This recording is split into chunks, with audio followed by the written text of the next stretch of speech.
silakan masuk.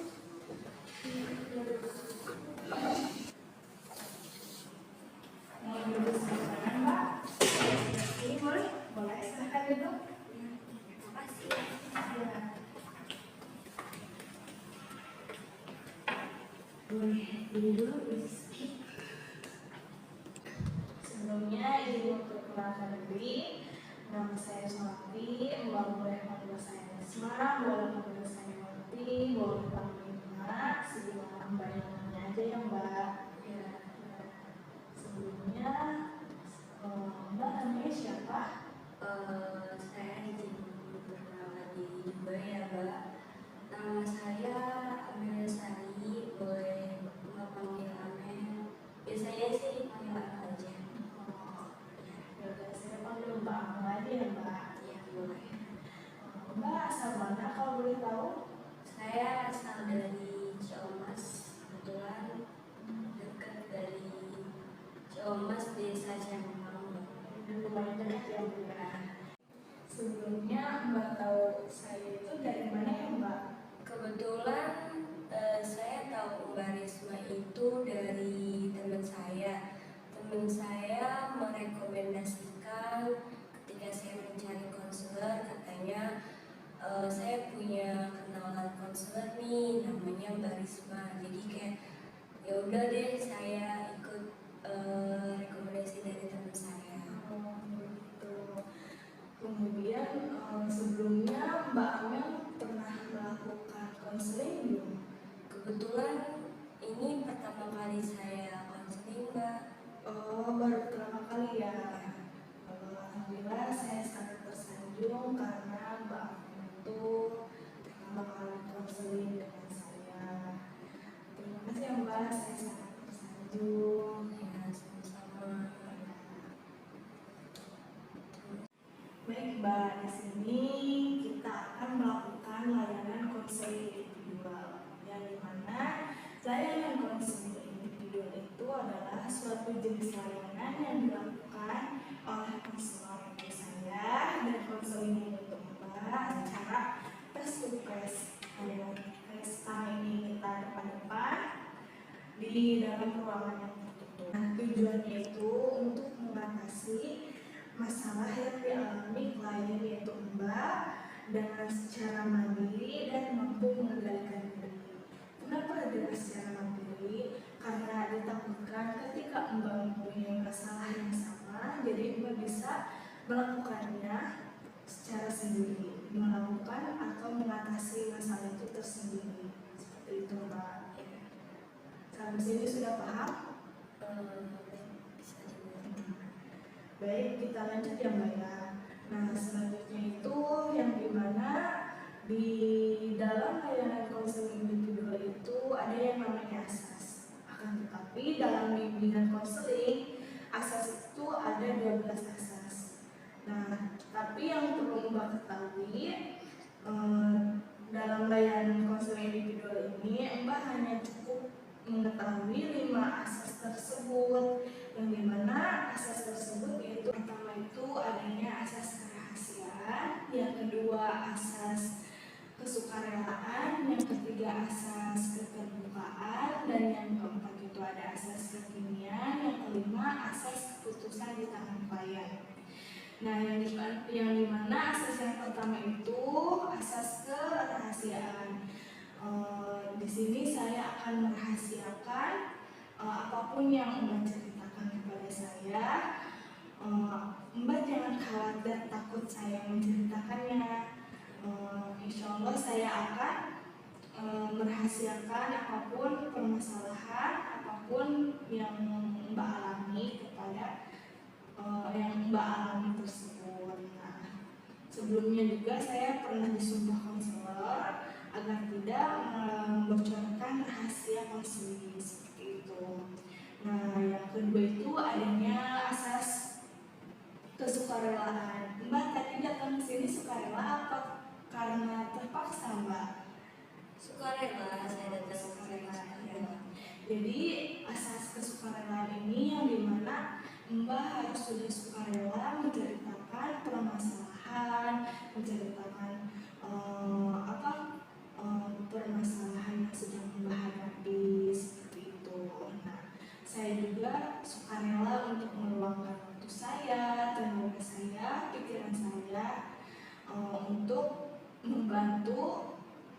menyelesaikan apapun yang sedang Mbah hadapi, seperti itu. Yang ketiga itu adanya asas keterbukaan, yang dimana Mbah harus terbuka dengan baik kepada saya agar apa yang sedang Mbah hadapi itu berjalan dengan baik agar cepat terselesaikan.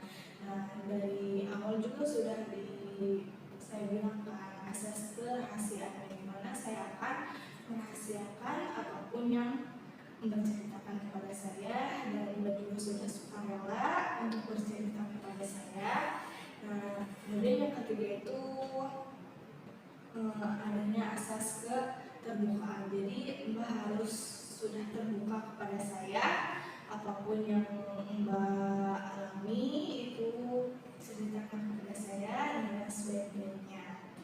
Nah, yang keempat itu adanya asas keinginan, yang dimana asas ini merujuk pada bahwasannya apa yang sedang Mbak alami sekarang itu ceritakanlah kepada saya sekarang. Insya Allah saya bisa membantunya. Jadi jangan Mbak menceritakannya yang seminggu yang lalu, akan tetapi pada saat ini yang sedang Mbak alami kayak gitu, yang membuat aktivitas Mbak itu terganggu karena permasalahan itu, seperti itu. Nah, dan yang terakhir itu adanya asas keputusan di tangan klien, yang dimana saya sebagai konselor hanya bisa membantu dan memberi petunjuk atau arahan kepada Mbak. Nah, kemudian Mbak lah yang mengatasinya, seperti itu. Sampai sini sudah paham? Apakah ada pertanyaan, Mbak? Cukup.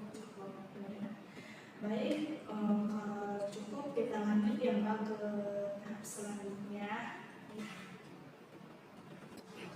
Kalau begitu kira-kira apa nih yang mau Mbak ceritakan pada saat ini?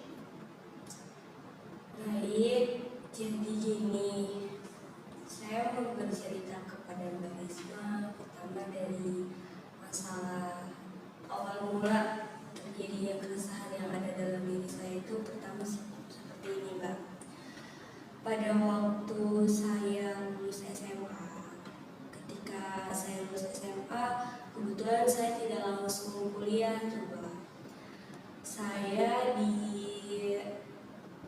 disuruh ataupun dijuruskan oleh orang tua saya ke salah satu, ya bisa dibilang saudara saya yang ada di Sabang Mas Kabupaten Serang. Di situ memang saya kayak diajarin beberapa pengalaman banyak, dan di situ juga kan karena posisi saya pada saat itu tuh dengan segala keterbatasan. Jadi dulu waktu saya sekolah, kebetulan saya itu tidak diizinkan untuk bisa mengendarai kendaraan seperti motor. Dan di situ juga saya memang ada keinginan untuk bisa mengendarai, tetapi saya tidak dapat izin untuk bisa belajar. Sedangkan setelah saya lulus dan saya dijuruskan ke rumah saudara saya tadi, saya itu dituntut untuk bisa belajar motor tersebut. Di situ saya ada suatu beban gitu, tapi saya tidak terlalu memikirkan beban tersebut. Pada suatu hari ketika saya lagi luang, saudara saya itu bicara gini, "Ayo Amel, kita belajar," katanya, belajar motor biar nanti kalau kemana-mana gampang, memudahkan segala, kayak ada keperluan apa gampang. Kata saya, "Hayo aja, tapi sekarang saya belum siap," kata saya gitu kan. Terus kata saudara saya, kalau nanti kapan bisanya? Terus kata saya, iya sih, kapan saya bisanya, tapi saya di sini masih takut. Tapi kalau takut terus, kapan mau belajarnya? Gitu kan. Terus saya yaudahlah, ayo ikut aja gitu. Di situ saya ikut belajar kan. Kebetulan belajarnya itu enggak di lapangan, enggak, langsung di depan rumah. Kebetulan di rumahnya itu depannya jalan, langsung di depan rumah tersebut. Terus belajar lancar. Saya juga udah bisa mengendarai, udah bisa ngontrol. Terus di putaran ketiga di situ saya kira saudara saya ada di belakang saya. Ternyata saudara yang menemani, seperti yang pertama, kedua, pas ketiga ternyata saudara saya itu tidak ada di belakang saya, tapi saya tidak ngeh. Terus itu karena saya lihat ke belakang saudara saya tidak ada, di situ saya panik lah. Panik gimana nih? Saya harus mencet apa lagi nih? Harus apa lagi? Walaupun saya sudah bisa mengontrol, bisa menyeimbangkan, tapi saya panik. Saya harus gimana lagi? Di situ saya nggak kepikiran ada rem, ada apa. Saya cuma fokusnya ke ngegas, ngecilin gas, sama ngecengin gas. Terus ada orang yang beda arah dengan saya, dia di kecepatan yang rendah, sedangkan saya lagi ngontrol gas tersebut. Gas yang motor saya kendarain itu belum, nggak bisa dikontrol, nggak bisa dikecilin, nggak bisa di apa sih, bukan dikecilin, dikurangi, nggak bisa pokoknya inilah kabur gas kalau kata ininya mah, kabur gas kan. Di situ sama saya dibuang ke kanan. Nah kan kalau dibuang ke kanan berarti kena yang lawan arah ya. Tuh, saya di situ nabrak orang. Di situ motor yang saya kendarain rusak parah, motor yang saya tabrak rusak parah, orangnya mental dari jalan itu mental. Di samping jalannya itu kan sawah-sawahnya tandus, belum panen, pasti gersang kan. Di situ orangnya jatuh kan, lumayan tuh dia kotor, badannya kotor, terus ada punggungnya sakit tuh. Di situ saya nggak fokus ke diri saya itu kenapa, enggak. Di situ saya pikirnya ini motor dua rusak loh gitu, orang saya tabrak gitu. Terus yang saya kendarain itu motor saudara saya, bukan motor saya sendiri gitu. Terus di situ saya takut kan, saya bilang, bapak nggak kenapa-napa. Kebetulan yang saya tabrak itu bapak-bapak kan. Bapak nggak kenapa-napa, bapak itu mungkin emosi ya. Dia diem aja ngeliatin doang, nggak ngejawab pertanyaan saya. Di situ saya merasa bersalah banget kan. Terus saudara saya itu menghampiri saya kan, ke saya gitu, deketin saya, katanya ya udah Amel sekarang jalan aja pulang, deket tuh ke rumah, karena kan di depan rumah kan kata saya. Ya udah Amel jalan pulang aja, nanti ini kakak yang beresin, kata saudara saya kan. Ya udah tuh, di situ padahal kaki saya nggak buat jalan tuh susah, tapi saya mikir itu orangnya gimana, motornya gimana gitu. Kebetulan itu kaki saya, mata kakinya kayak gimana sih? Tadinya kan mata kakinya jauh, itu kayak rata gitu. Terus ada beberapa yang biru-biru. Singkat cerita itu kan udah selesai, itu udah diobatin, dan pokoknya saudara saya tanggung jawab lah. Saya udah mulai tenang tuh ya. Tapi ketika saya lewat garasi rumah saudara saya, kan saya tinggal di rumah saudara saya tuh. Ketika saya lewat garasi tersebut, ada bangkai motor yang saya rusakin tuh ya. Di situ saya langsung kaki saya itu gemeter. langsung kaki saya tuh gemeter, saya nggak bisa mengontrol diri saya. Kata teman saya, kenapa kamu? Ya nggak tahu, ini tuh bener-bener kayak saya tuh ini tahu apa namanya, takut melihat motor itu, kayak langsung terbesit gitu di pikiran saya kejadian-kejadian yang dulu terjadi gitu. Di situ kayak ya Allah, kenapa harus kayak gini sih gitu. Gimana ya, sekarang emang udah selesai gitu masalahnya, tapi sekarang yang bermasalah diri saya gitu, apa namanya, pikiran-pikiran saya. Oh jadi kalau Mbak melihat kejadian kayak gitu tuh kayak keinget kejadian yang dulu Mbak pernah alami seperti itu. Nah, dan itu setelah itu kan saya kuliah tuh dengan ya sedikit-sedikit mengurangi trauma saya akan kejadian tabrakan tersebut.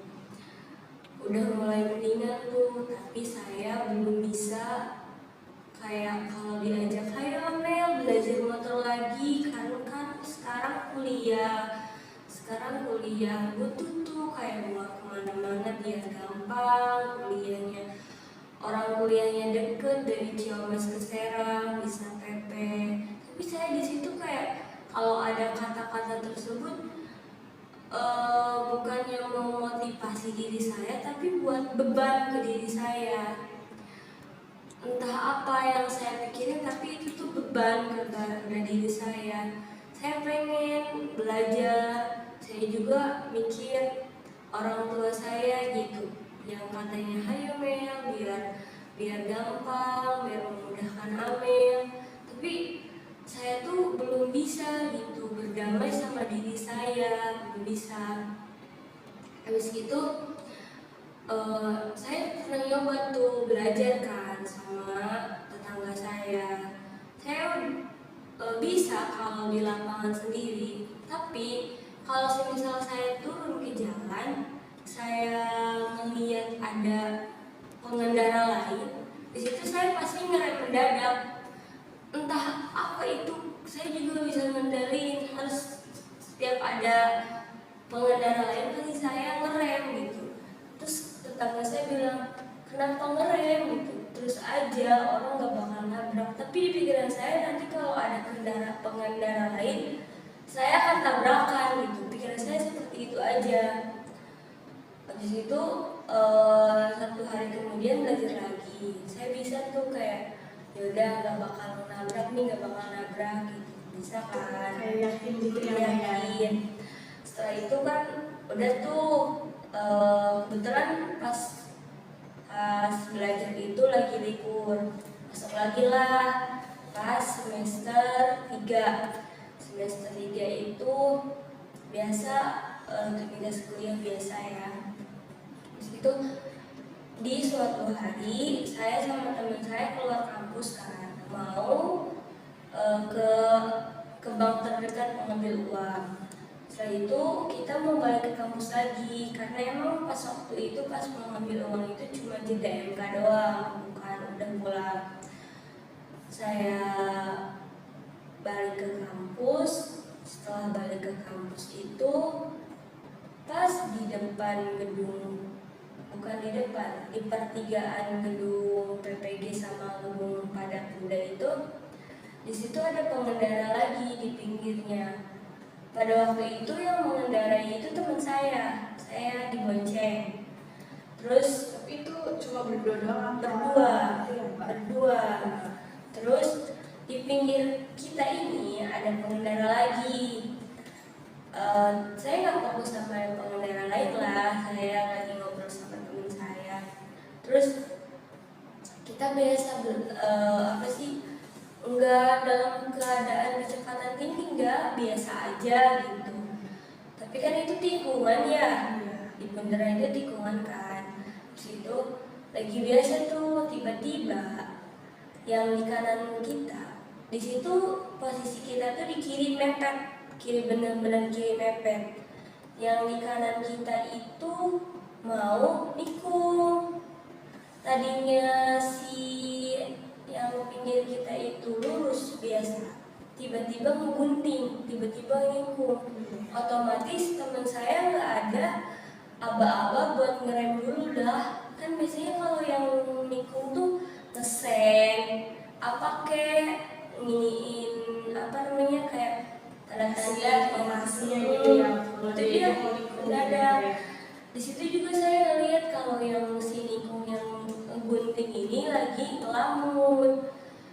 Di situ teman saya nggak sempat ngerem.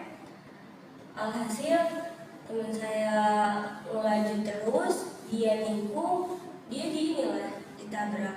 Bukan ditabrak sih, ya ditubruk gitu, ditubruk.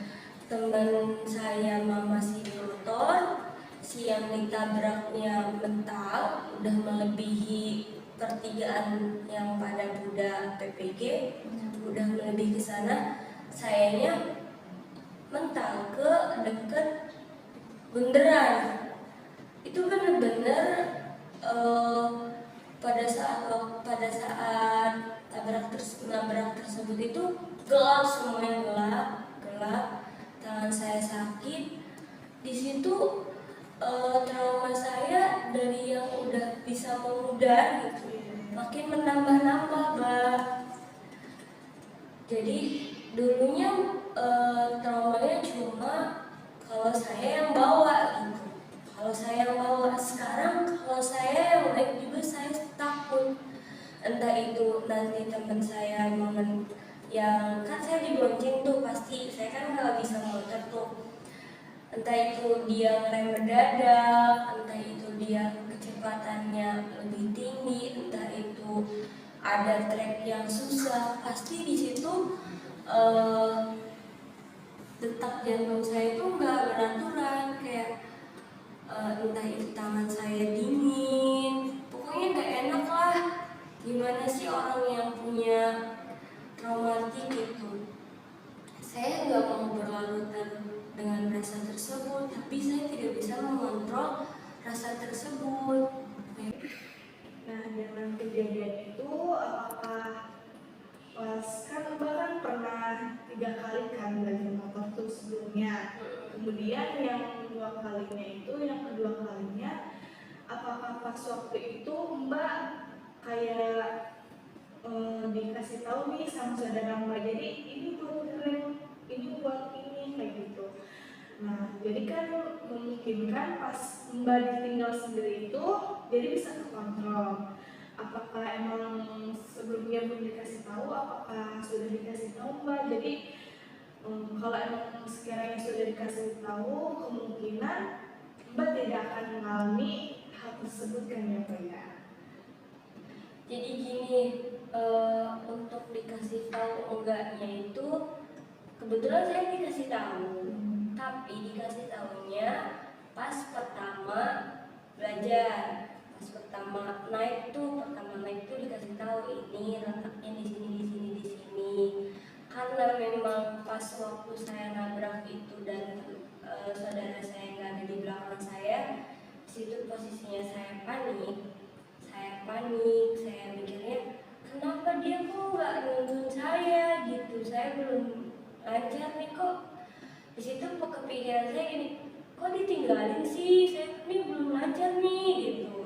Di situ kan pikiran saya gitu. Terus saya fokusnya ke nih, saya mau nginiin gas, mau nurunin gas, nggak bisa, gasnya nggak bisa dikontrol. Saya nggak kepikiran ke rem, padahal udah dikasih tahu rem, dikasih tahu apa, pokoknya mah ada kan di situ. Tapi saya nggak kepikiran, saya mikirnya saya turunin gas aja lah kecepatannya, biar pas saya panggil saudara saya bisa biar kekejar gitu. Soalnya saya ngarahinnya dengan kecepatan rendah gitu, Mbak.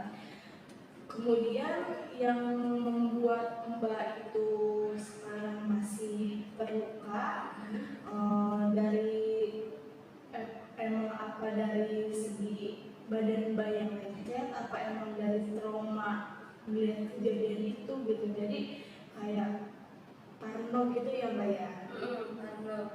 Kalau soal badan, pas waktu saya nabrak gak terlalu parah karena yang parah itu yang saya tabrak. Kalau menurut saya ya, saya sebagai orang yang nabrak itu mending saya yang parah daripada orang yang saya tabrak parah. Saya orangnya nggak tegaan gitu, padahal orang yang saya tabrak juga bilang gak apa-apa, namanya juga musibah katanya. Tapi rasa bersalah dalam diri saya itu gede gitu.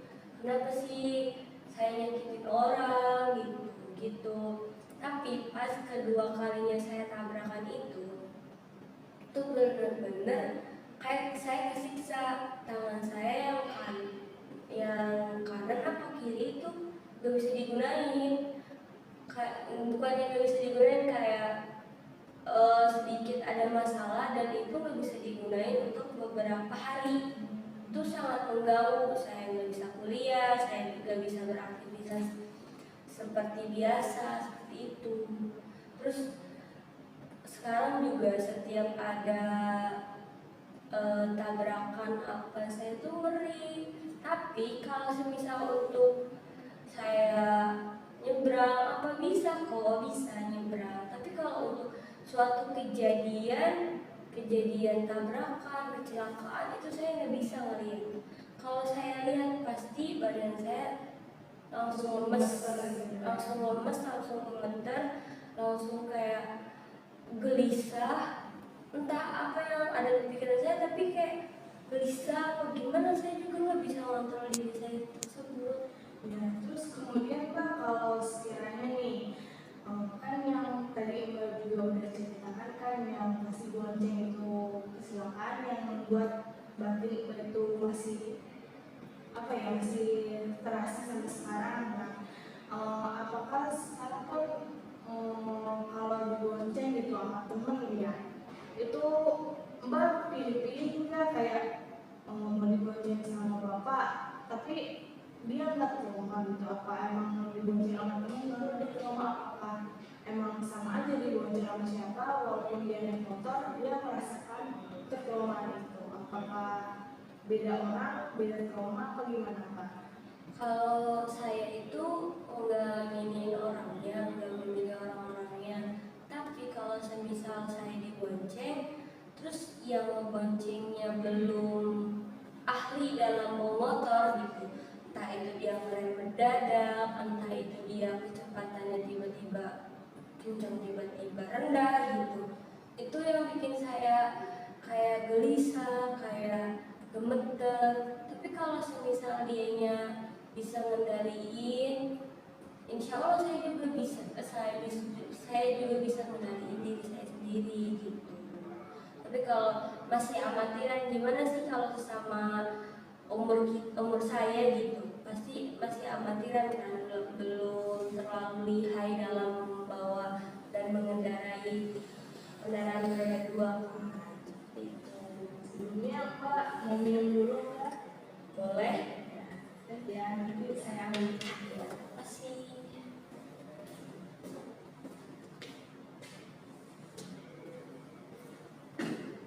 Ini Pak. Nah, setelah kejadian itu apakah Mbak akan melakukan untuk belajar motor lagi, apa emang udah sampai sini aja kayak gitu? Karena kan Mbak kan kemungkinan kan traumanya masih ada seperti itu.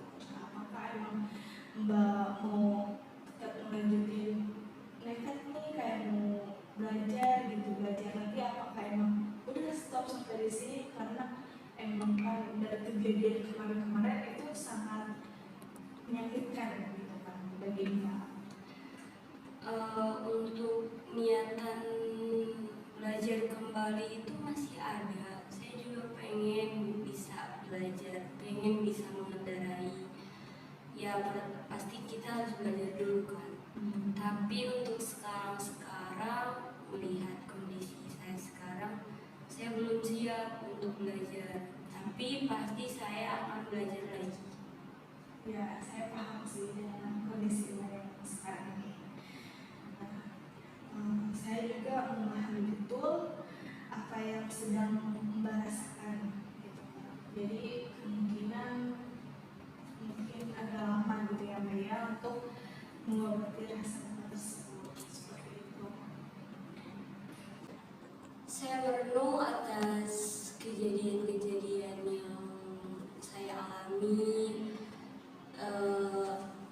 akibat dari kejadian tersebut, yaitu jatuhnya saya dari motor, memberi beberapa dampak kurang baik kepada diri saya.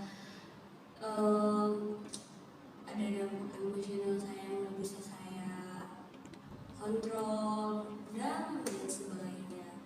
Saya juga di sini Mbak butuh dukungan sosial, dukungan kepada diri saya. Ini juga butuh dukungan yang profesional Mbak, bantuan dan dukungannya untuk mengatasi kegelisahan saya. Begitu Mbak. Saya mengerti apa yang Mbak alami tersebut. Bahwasanya penting untuk diingat, setiap individu juga mengatasi trauma dengan caranya yang berbeda-beda Mbak. Nah, merenung tentang pengalaman jatuh dari motor mengajarkan Mbak tentang urgensi memberikan dukungan emosional dan bantuan profesional dan menciptakan lingkungan yang mendukung pemulihan. Bahwasanya ini juga membuka pintu untuk pertimbangan bagaimana kita berbagai masyarakat dapat lebih peduli terhadap pengendara motor dan meningkatkan kesadaran atau risiko kecelakaan serta upaya pencegahan yang dapat diambil. Seperti itu Mbak. Nah, coba sekarang Mbak renungi hal apa yang sekiranya sekarang menumbuhkan atau menghilangkan rasa trauma itu. Mungkin dengan dulu pertama kali Mbak belajar motor, Mbak senang seperti itu. Jadi kayak punya bayangan-bayangan lah untuk kedepannya, jadi agar memudahkan Mbak. Jadi coba Mbak pikirkan lagi pada hal-hal yang sekiranya mengandung positif, bukan yang negatifnya, agar suatu trauma Mbak itu bisa hilang seperti itu Mbak, dengan cara sedikit demi sedikit. Kemungkinan besar agak sulit ya Mbak. Saya juga sudah berusaha gitu untuk berpikir positif thinking gitu. Tapi mungkin bertahap ya. Jadi untuk saat ini, untuk mengontrol pikiran saya saja saya agak kesusahan. Kemungkinan akan tetapi Mbak, menurut saya Mbak masih bisa untuk mengendarai motor, akan tetapi Mbak juga perlu dampingan oleh pihak keluarga Mbak sampai trauma itu hilang. Jadi kemungkinan kalau emang sekiranya sering untuk belajar, terus kecelakaan itu memang hal yang udah, maksudnya biasa gitu kan ya. Jadi kita kan nggak tahu kan musibah itu datangnya dari mana aja gitu kan. Jadi perlunya juga kehati-hatian dalam kita mengendarai motor. Kemungkinan kalau emang kita sudah kayak sering mengendarai motor seperti itu, jadi kayak akan terbiasa seperti itu Pak. Nah, jadi hal-hal yang seperti itu akan hilang secara sedikit demi sedikit gitu. Akan tapi Mbak jangan terlalu membayangkan apa yang sudah Mbak alami waktu itu, seperti itu. Insya Allah di sini juga saya sudah mulai belajar untuk mengurangi rasa kegelisahan saya, kecemasan yang berlebih saya. Dan saya juga berpikir seperti ini, yang punya perasaan kayak diri saya sendiri gitu. Kenapa saya bisa dikontrol sama perasaan saya gitu? Kenapa bukannya saya yang mengontrol perasaan saya gitu? Karena itu saya juga berusaha untuk bangkit dan apa sih, move, pindah dari zona tersebut gitu. Saya juga berpikir, ayo bisa, pasti bisa.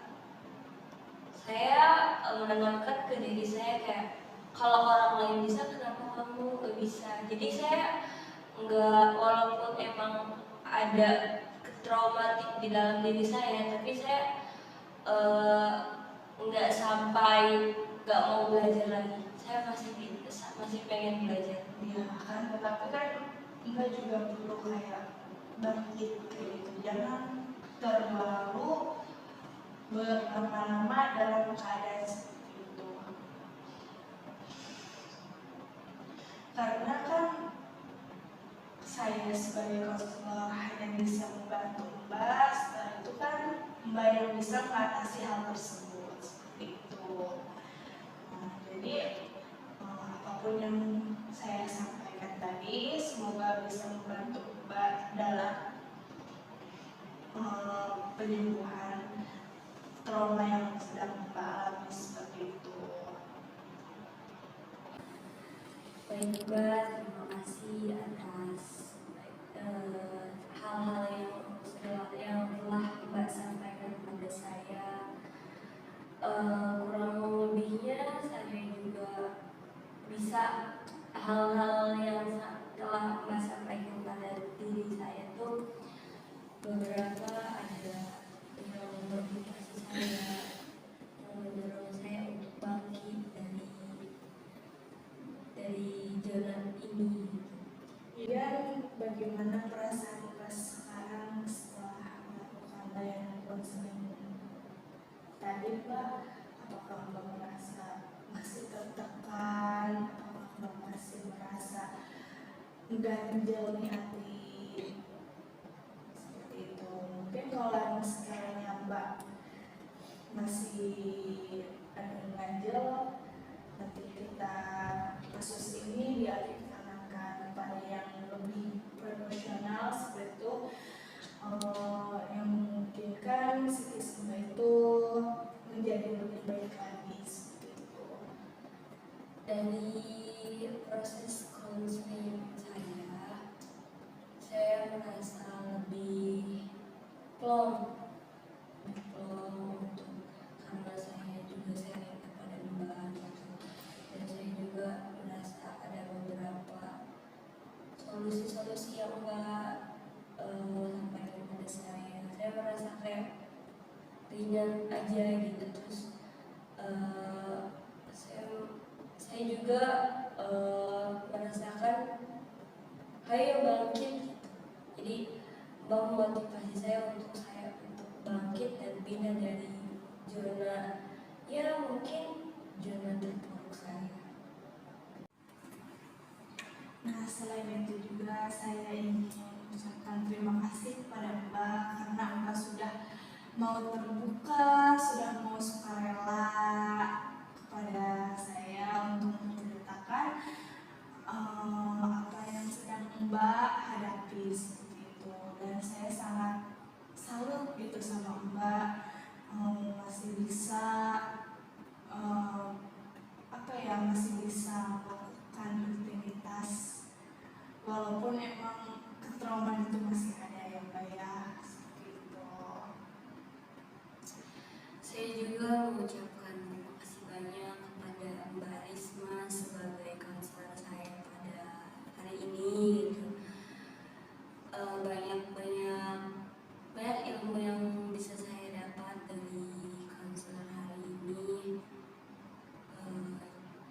Dan semoga saya bisa keluar dari keterpurukan ini. Alhamdulillah layanan konseling individual pada hari ini terselesaikan dengan lancar, dan sekali lagi saya sangat-sangat berterima kasih kepada Mbak Amel yang sudah berterima kepada saya. Iya, saya juga terima kasih kembali kepada Dan saya senang karena dengan apa yang saya sampaikan bisa memotivasi Iqbal untuk lebih baik lagi ke depannya seperti itu. Ya. Terima kasih Mbak Risma. Saya pamit ya. Ya, Mbak.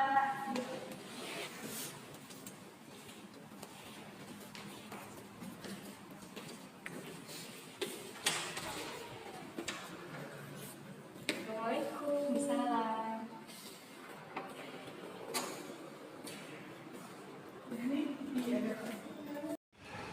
Hai, saya Rasawati sebagai konselor. Hai, saya Amelia Sari sebagai konseling. Thank you for watching.